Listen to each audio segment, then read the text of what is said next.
I mean, so I definitely messed up by doing things the way I did.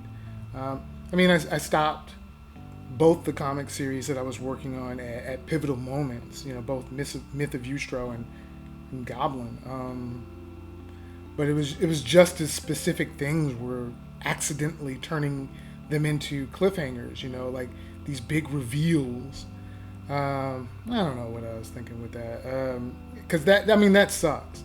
But then I was just missing in action for a whole year, and I mean that's really what I was, I guess, making this for. I mean, honestly, I was battling like crippling depression, and like this emotional loneliness, and then also a job where I worked from 8 p.m. to 8 a.m. It was a call center job, for a power company that wasn't even in the states where the power outages were happening, and I mean, that sort of threw off, my circadian rhythm, and it also exposed me to all sorts of angry, horrible people. And I was even called the N word for the first time in my life by a man from Arkansas. That was interesting, but I mean, I guess we kind of signed up and took the beatings. Um, and I mean, it also exposed me though to how a company can exploit um, they can exploit and abuse its their customers by like not even taking action, by not listening to their concerns, by not fixing the problem, and just only patching it up and a little to make like to make it to that next power outage. I don't know. It was really really weird. I mean, all of them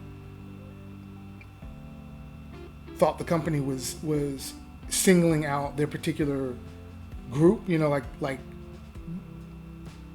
everyone was kind of divided up into, for the most part, racial pockets. And everyone was like assuming, oh, they're singling us out because we're black. Oh, they're singling us out because we're white. And it's just like it wasn't about being black, white, or brown or any of that I noticed on my end. It was they were it wasn't because of those things. It was because they were more often than not in poor neighborhoods, and that's where the problem was. Like either technicians didn't want to go into those neighborhoods because they had run into issues, or people lived way out in rural areas where there was like nothing going on, um, or they were just being, well, the technicians had a lot of issues, um, but they were just, it was depressing and anxiety inducing, constantly taking these calls hour after hour, minute after minute, where these people are asking and begging for the technicians to come out to their houses or to their neighborhood and restore the power. I mean, and then it was happening, whenever there were like these insane weather events, and you get these calls from these elderly people who are in their house in pitch dark, and they're scared because they don't really know what to do. I mean, some of them would just go back to sleep, but then what, like, it would happen in the middle of winter, like we went through the winter and it was happening, and that's rough, having to, you have to spend the night in the cold, and you're an elderly person, and and this kind of stuff was going on, and it was rough, trying to deal with this. You had to listen to this and see these things playing out, and like I felt helpless, and there was like nothing I could do. I felt like, and it was just, I don't know, it was so frustrating being at that job, and just, I mean, like, I'll be honest, even the technicians were corrupt to a degree. I mean, not just the company at the top, not just like some of the people that were in corporate. I mean, because we actually had a manager that explained to us one night how the whole process worked, the whole process, and who was getting paid bonuses, where, how much, all sorts of stuff, exactly what was going on. I mean, and I'm pretty sure he wasn't lying to us, because he was let go from the company a few days later, which meant that they were, I mean, obviously they were recording us. It was a call center. And it also meant that they were recording us when we weren't on calls. So there you go. I mean, just in that time that I was working there, I was just so sad and miserable. I mean, I actually, and this is something I didn't mention during the time, and I probably should have mentioned it during the time, and certainly when I initially wrote or did that video where I was saying it's time for a change. I basically contemplated suicide 8 times over the course of a few years working at that company. That's how miserable it was making me. That's how miserable I was. I mean, it was just sad. And I don't know. I guess all of that really wasn't a tangent, because, I mean, now you know why I decided I needed a change. And I wasn't really clear in that video at all before I disappeared. And I mean, that's the thing, so it was like, in that time, I was soul searching and exercising and trying to get my life and my mental chemistry back in order. And I was also animating. I had started off this whole series 555 with a mini series called Kodak. And I mean, it was going pretty good for a while. I mean, outside of the fact that I was pretty much trying to create the first episode in secret, unless, of course, you were a member of my Patreon, left over from when I was doing the comics, Goblin and Myth of Ustra and Munch Chunky and all that stuff. I mean, then you saw what I was doing, because I was uploading everything there. And I mean, it was a mistake, mistakes were made. I mean, I wanted to surprise everyone, like, that was a part of the DeviantArt community that was reading the comics and stuff. I wanted to surprise them. I wanted to surprise everyone with this animated series, and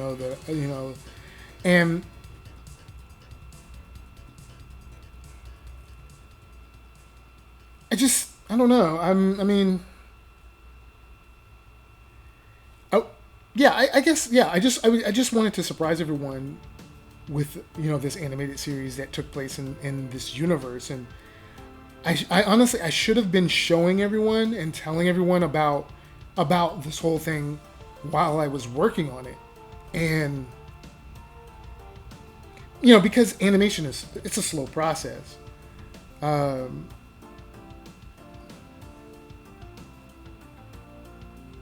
Obviously. It's a really slow process. I mean, it took me like 6 months just to get through like the rough animation. And like, I mean, it was because mostly I was using like the traditional animation pipeline, which I discovered wasn't good for everyone, especially when you're animating a project by yourself and not in the traditional way of, like, I guess a group of animators, which is, that's what the pipeline is built for. So, I mean, I struggled. And then I hit a wall because I was using Adobe Flash for most of the animation process. And then halfway through the year, they put out this update. And the update made it so that my tablet monitor no longer functioned in conjunction with Adobe Flash, effectively halting the entire thing with that one action that they did. And I tried, like, sorry, I tried to wow,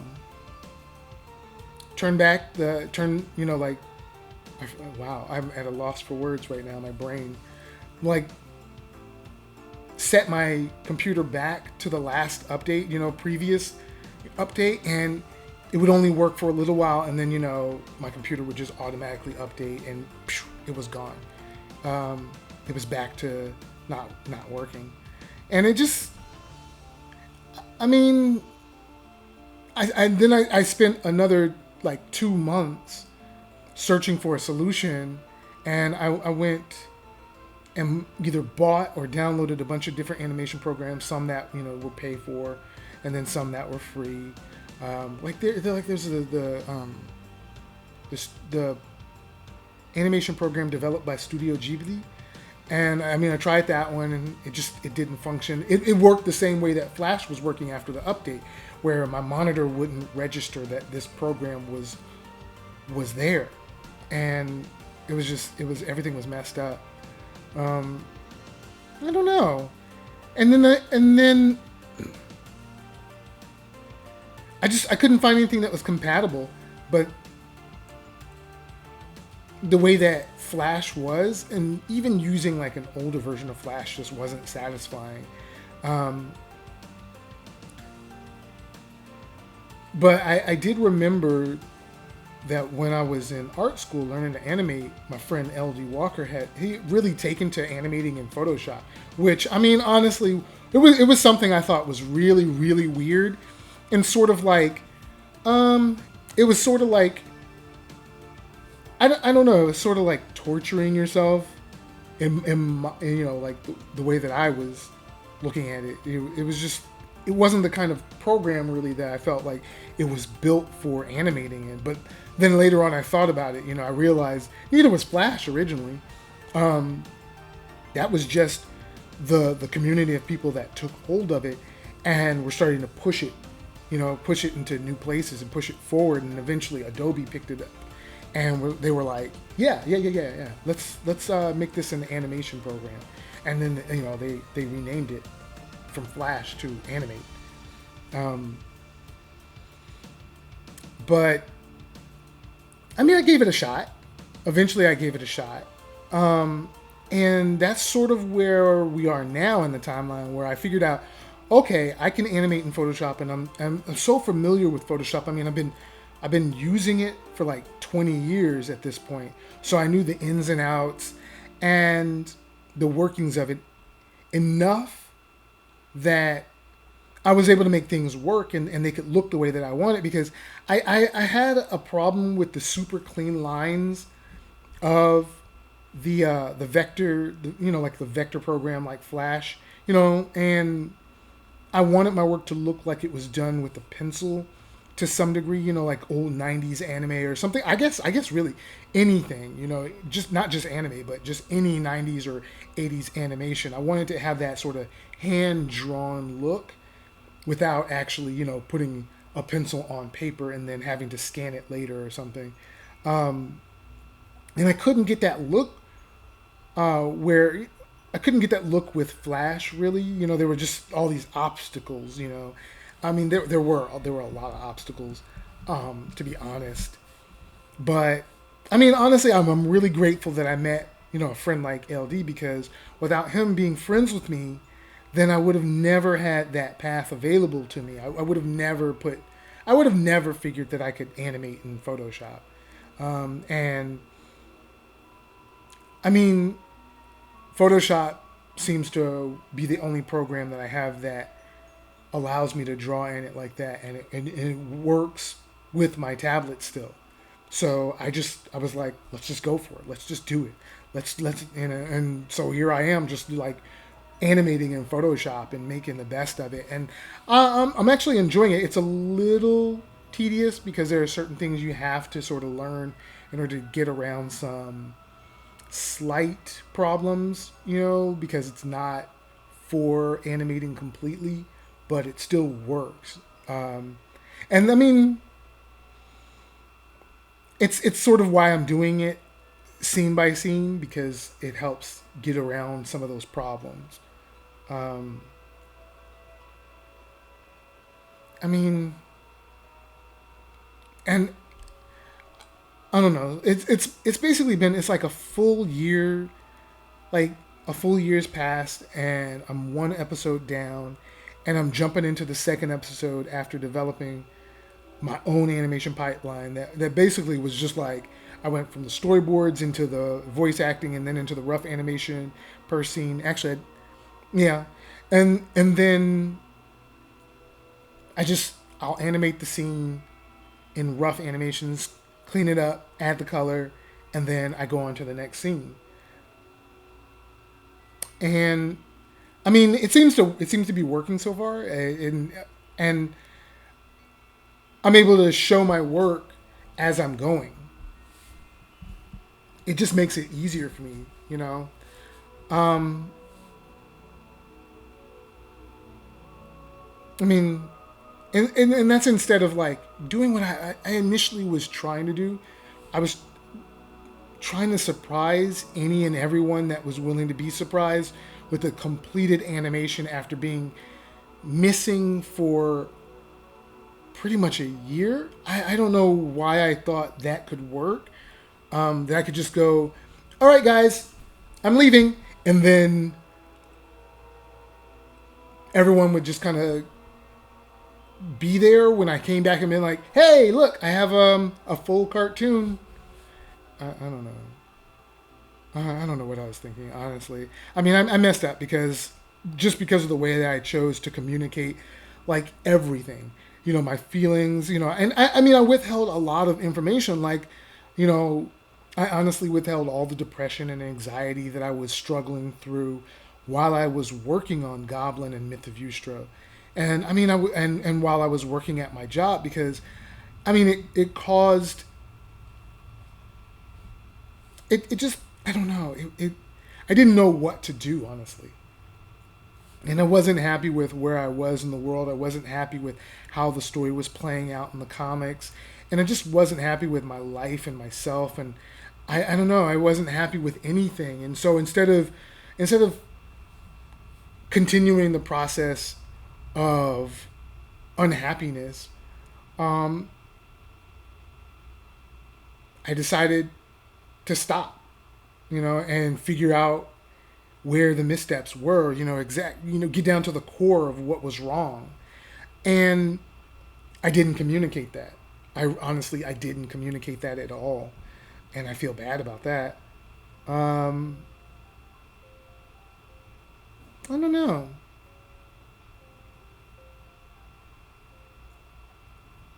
But I mean, I figured a lot of that out, and I drilled down to the core of myself and figured some things out, and I came out on the other end very happy, and I'm glad that I stopped and took the time instead of pushing through it and trying to make myself and basically making myself miserable, which is what was happening. I was making myself really miserable um, by pushing and pushing and pushing. Um, I mean, it allowed me to realize that this is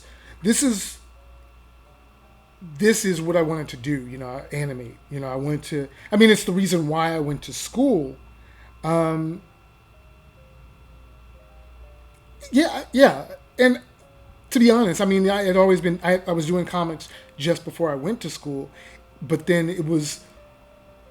I've always wanted to be an animator, and so I just said, yeah, let's just go to school. Let's learn, because I couldn't do it on my own. Um, I mean, I wanted to hear those characters' voices, and I wanted to see them moving around, and even if it meant that I had to do it on my own, I was going to do it on my, I was going to do it, and not that I want to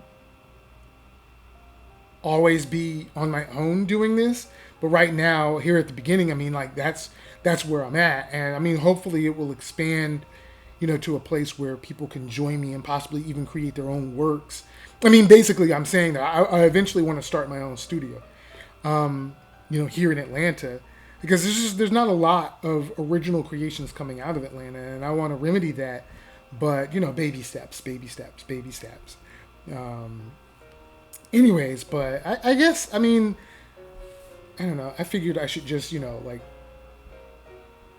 sort of make a new video and talk about that kind of stuff, and I guess I'll make more videos. But I mean, I guess thank you for listening to me ramble. I mean, I just kind of woke up this morning and I thought I should actually talk about what happened, because I was back on DeviantArt and I was looking at how many people no longer engage with any of my work on there. And I'm assuming it's just because, I mean, that a lot of people are gone, and they're just not on their accounts anymore.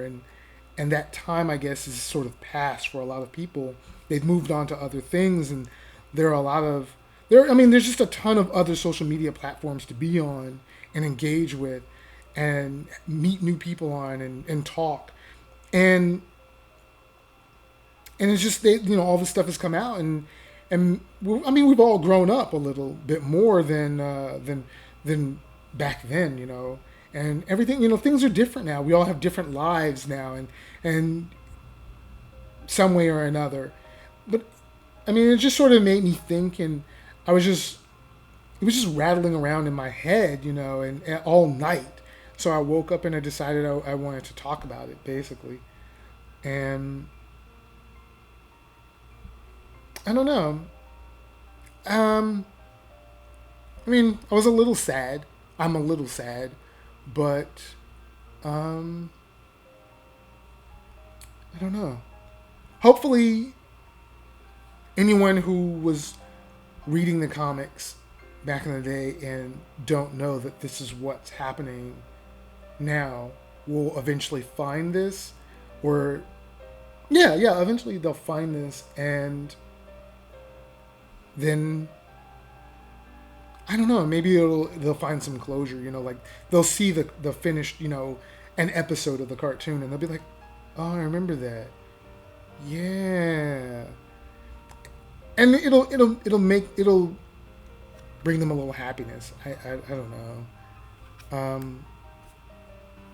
But I definitely left in a poor, and just I left in a weird way, And I say leave. I left. That I was leaving, but I didn't really leave. I just thought that it would be more fun, more interesting, to just surprise everyone with a finished cartoon, and it didn't, nothing worked out like the way that I had planned it. Um, but I mean, again, thank you for listening to me talk, and then watching me draw this scene, animate, slowly, but you can see how slow all of this is. Um, but I mean, hopefully I wasn't too super boring. But okay, I'll talk to you later. All right.